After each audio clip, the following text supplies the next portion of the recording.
Assalamu alaikum students. I hope you are all fine. Welcome to Refulgent Public School online lecture. Student, today we are going to discuss about class 9 chapter number 4 chemistry, which is structure of molecules. So in our previous lecture we have learned about some type of bonding, some types of nature of bonding, and about study that when the atom combine, which types of molecules are formed. So here we discuss about dative covalent and coordinate covalent bond. So what is dative covalent and coordinate covalent bond? It is the type of covalent bond in which bond pair of electron donated only one bonded atoms, जिसमें bond जो हैं वो सिर्फ अपना एक atom जो है वो शेयर करेंगे बॉन्ड फॉर्मेशन में, उसको हम लोग डेटिव कोऑर्डिनेट या डेटिव कोवलेंट या कोऑर्डिनेट कोवलेंट बॉन्ड कहेंगे. The atom which donates electron pair is called donor. The atom which accept an electron pair is called acceptor. A small arrow usually use to indicates the atom and a pair of electron being donated. हम इसमें जो है एक small arrow को सिर्फ show करते हैं कि ये एक्सेप्ट हो चुका है या डोनेट, मतलब कि हमारे पास जो एटम देंगे उसे डोनर कहेंगे और जो दो एटम एक्सेप्ट करेंगे उसे एक्सेप्टर कहेंगे. The head of arrow is toward acceptor atom, और एरो का हेड जो है वो एक्सेप्टर एटम की तरफ होगा. The non bonded electron pair available on an atom is called lone pair. अब यहाँ पे देखें आपको नज़र आ रहा है NH3 की फॉर्मेशन है NH4 की. So student you can see here कि क्रॉस जो है वो बॉन्ड पेयर को शो करता है और डॉट जो है वो लॉन पेयर को शो करता है. तो हमारे पास NH3 की फॉर्मेशन है, NH3 है, और हमारे पास जो है वो हाइड्रोजन है. अब देख रहे हैं आपके lone pair bond pair NH3 पे अटैच है कम्प्लीटली. अब हाइड्रोजन के पास जो एक लॉन पेयर है वो हाइड्रोजन जो है वो नाइट्रोजन के साथ अटैच करेगा और इस फॉर्म में NH4 बन जाएगा. नीचे देखें सेकंड जो एग्जांपल है वो NH3 और BF3 में है. अब NH3 और BF3 में कोऑर्डिनेट कोवलेंट बॉन्ड कैसे बन रहा है यहाँ पे देख लें आप कि दो लॉन पेयर से नाइट्रोजन के पास उसने बोरॉन के साथ अटैच कर दिया, तो इस फॉर्म में इनमें कोऑर्डिनेट या डेटिव कोऑर्डिनेट कोवलेंट बॉन्ड बन जाएगा. So polar and non polar covalent bond. Non polar covalent bond, if a covalent bond is form between two similar atom, the shared pair of electron is attracted by both the atom equally. अगर जो है covalent bond में equal sharing हो जाए similar atom में, तो इसमें क्या होगा, ये हमारे पास नॉन पोलर होगा. Such types of bond is called non polar covalent bond. अगर बॉन्डिंग जो है वो इक्वली हो और एक जैसे एटम में हो तो उसको हम लोग पोलर कोवलेंट बॉन्ड कहेंगे. These bond are form by equal sharing of electron between the two bonding atoms. For example bond formation between HCl. अब HCl के जब हम बॉन्ड फॉर्मेशन की बात करते हैं तो एक पॉजिटिव करैक्टर है, एक नेगेटिव करैक्टर है, एक देगा और एक लेगा. तो इस फॉर्म में इसमें जो है वो हमारे पास आयोनिक बॉन्ड बन जाएगा जो कि पोलर नहीं होगा. So polar covalent bond, if the bond is form between two different types of atom. अगर दो डिफरेंट टाइप्स ऑफ एटम के दरमियान शेयरिंग हो जाए, then the bond pairs of electrons not equally attracted, this type of bonding is called non polar. So अगर जो है वो इक्वली डिस्ट्रीब्यूट नहीं हो रहा तो वो नॉन पोलर होगा. In this case one attracted more strongly than other, one become more electronegative than other. एक जो है वो दूसरे की निस्बत ज़्यादा इलेक्ट्रोनेगेटिव हो जाएगा. The difference between electronegativity of hydrogen and chlorine is 1.0. इसमें जो डिफरेंस है हाइड्रोजन और क्लोरीन में 1.0 है. इसको पॉलिंग स्केल में हम लोग डिस्कस करते हैं. As the electronegativity of chlorine is more, it attract the shared pair of electron toward itself with more force. जो ज़्यादा नेगेटिव है वो दूसरे को ज़्यादा फोर्स से अपनी तरफ अट्रैक्ट करेगा. So a partial negative charge is therefore created on chlorine and in return a partial positive charge on hydrogen due to electronegativity difference. अब इलेक्ट्रोनेगेटिविटी डिफरेंस की वजह से, जिसना मैंने आपको बताया कि 1 का डिफरेंस है, तो क्या होगा कि हमारे पास जो क्लोरीन है उस पर नेगेटिव चार्ज आ जाएगा because it is electron pair acceptor, and hydrogen carries the positive charge because it is the electron pair donor.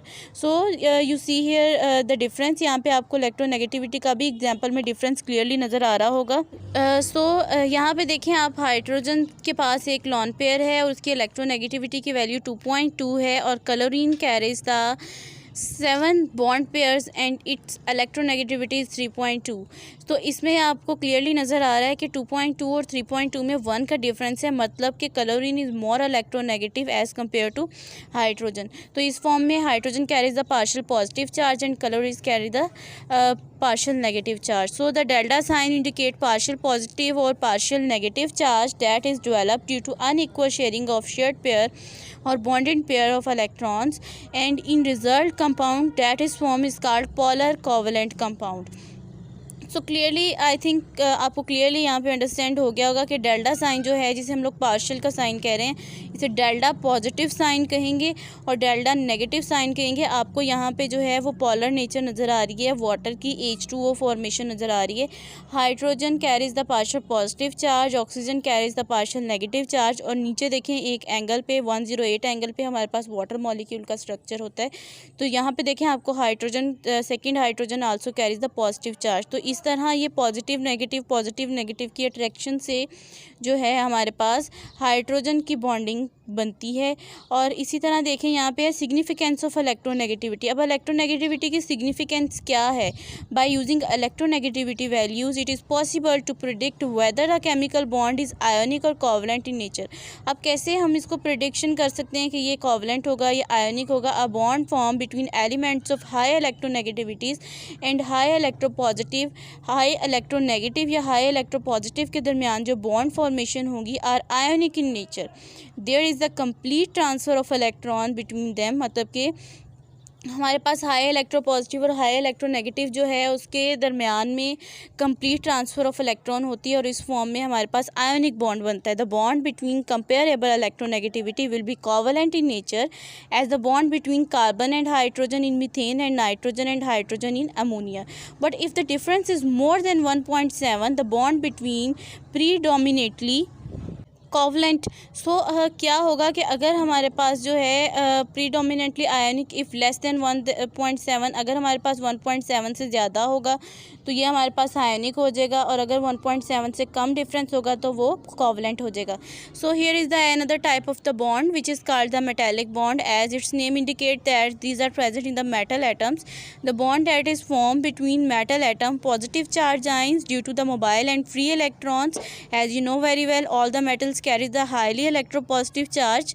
Positive character ज़्यादा होता है, इसीलिए इसके मॉलिक्यूल जो हैं वो मूव करते रहते हैं। Different properties shown by metal such as high melting points, high boiling point, good conductors of heat and electricity, hard and heavy nature, different types of bond between them. ये सब इसकी properties हैं किसी भी metal की। In case of metals the hold of nucleus over the outer most electron is week.